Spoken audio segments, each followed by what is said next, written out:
Sampai di Madinah, dalam satu riwayat Imam Malik ke gubernur Madinah terlebih dahulu, minta ke gubernur Madinah untuk dipertemukan dengan Imam Malik bin Anas. Ujar gubernur Madinah, wahai Syafi'i, aku lebih baik memindahkan gunung Uhud, lebih mudah bagiku daripada bertemu dengan Al-Imam Malik bin Anas. Kenapa? Karisma Imam Malik bin Anas itu luar biasa, wibawa guru tersebut luar biasa. Pada akhirnya bertemulah di sana Imam Syafi'i mengetok lawang Imam Malik bin Anas. Waalaikumsalam. Keluar nang hadam sedin keluar. Siapa pian? Ulun Syafi'i. Hendak mapa bertemu Imam Malik. Adakah di rumah? Hadang ulun kiawakan. Imam Malik itu ada orang di luar.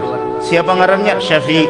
Hendak bapaknya? Hendak bertemu pian. Padahi nang datang tuh hafalakan dulu kitab susunan aku Muwatta nang kandalnya seini hanyar inya boleh berguru lawan aku.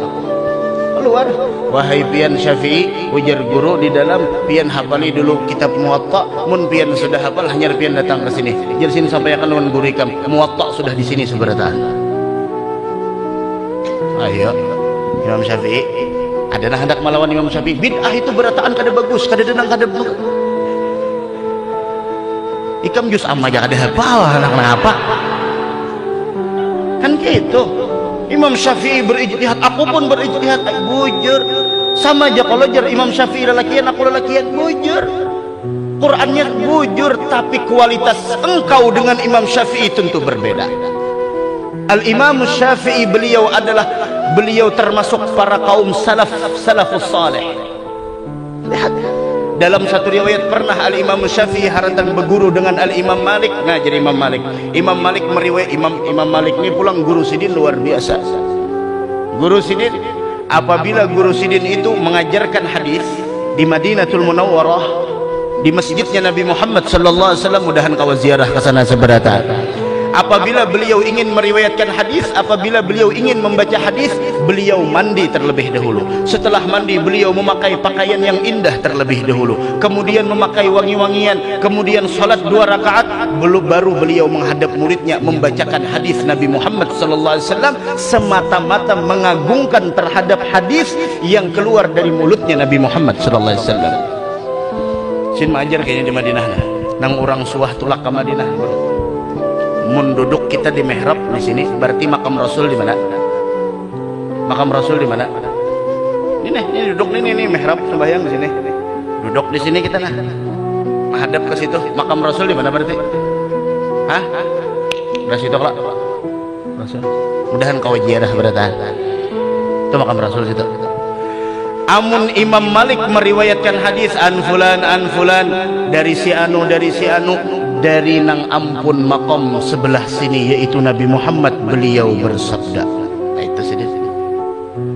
Pernah suatu hari beliau melihat Imam Syafi'i duduk di akhir majlis, di penghujungan duduk. Setiap kali Imam Malik di sana meriwayatkan hadis, Imam Syafi'i apa digawinya? Mengucuk jari telunjuk, menulis di sini.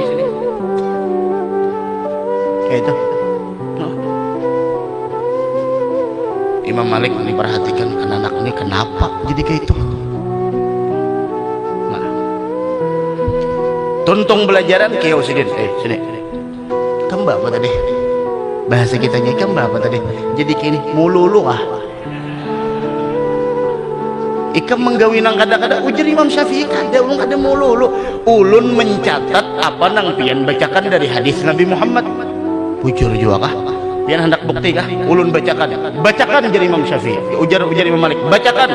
Dibacakan oleh Imam Malik, dibacakan oleh Imam Syafi'i mulai awal sampai akhir, kada denang sedikit pun tertinggal daripada apa yang beliau dengar dari Imam Malik. Apa? Nih Imam Syafi'i nang bubujuran.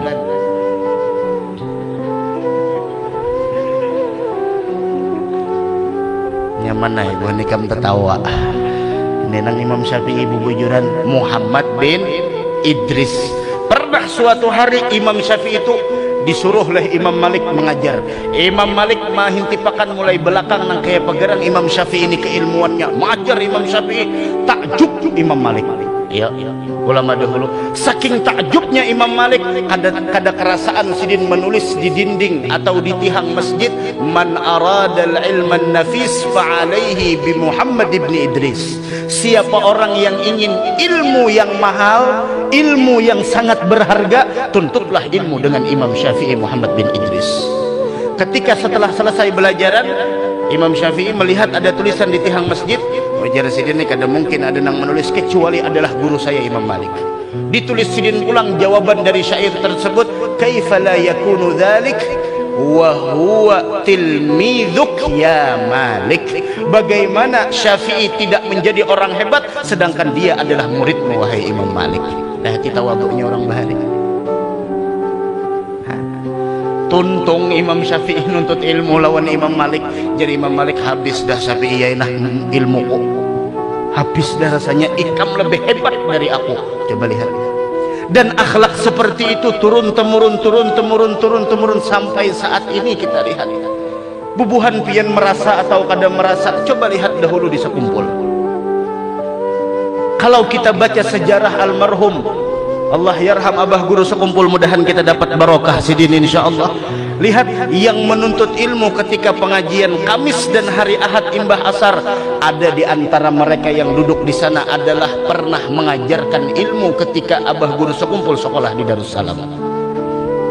Ada yang sebelah sini, ada yang sebelah situ, ada yang sebelah sini, ada yang sebelah situ, menggambarkan kepada kita lihat yang namanya ilmu tidak akan pernah didapat bagi orang yang bersifat sombong.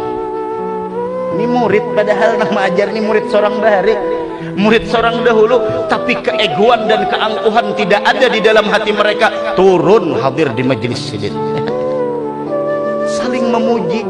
Ini kada pokoknya aku tuh pangnang wali kutub sudah di Kalimantan Selatan ini. Kada ada di Banjarmasin yang paling alim kecuali aku. Mun kada menghormati aku cium tangan bolak-balik fotokopi. Oh mak, ini kayak apa kisahnya? Hah?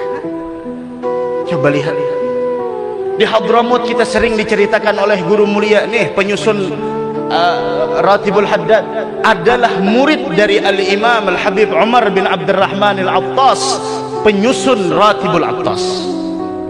Ketika ditanya Al-Imam Umar bin Abdurrahman Al-Attas tentang bagaimana keadaan muridnya Abdullah Al-Haddad, beliau mengatakan, tarim turabbi, itulah didikan tarim yang tulen.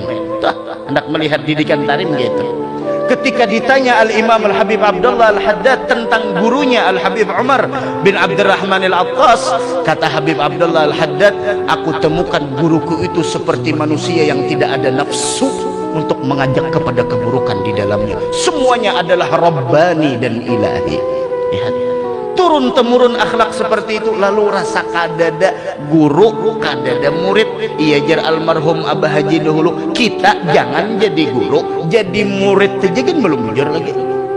Kita kalau sini jangan kan jadi guru, orang benerai mengiau guru, orang benerai mengiau kiai, orang benerai mengiau muallim, orang benerai menulis ustad, orang benerai menulis kaha, plat kalteng kaha.